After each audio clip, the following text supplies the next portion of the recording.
ధనుష్ ఎందుకు ఏడుస్తున్నావు ధనుష్? నాకు ఇదేంటో తెలియటల్లా. నువ్వు 10 టైమ్స్ చెప్పావు, అయినా గుర్తు రావట్లా. అడిగితే నువ్వు తిడతావు. ఏం చేయాలో అర్థం కావట్లా.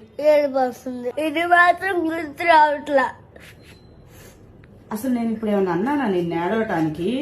నువ్వేమన్నా, నాకు అదేంటో గుర్తు రావట్లా, అందుకే ఏడుతున్నా. ఎంత వరస్ట్ కూడా ఇదైతే అస్సలు గుర్తు రావట్లేదు. ఏడిస్తే గుర్తొచ్చిద్దా ఏంది ధనుష్? ఏం చేయడానికి ఏడుస్తున్నా. ఏడుస్తుంటే నువ్వు నవ్వుతే నాకు ఇంకా పిచ్చి ఏడుపు వస్తుంది.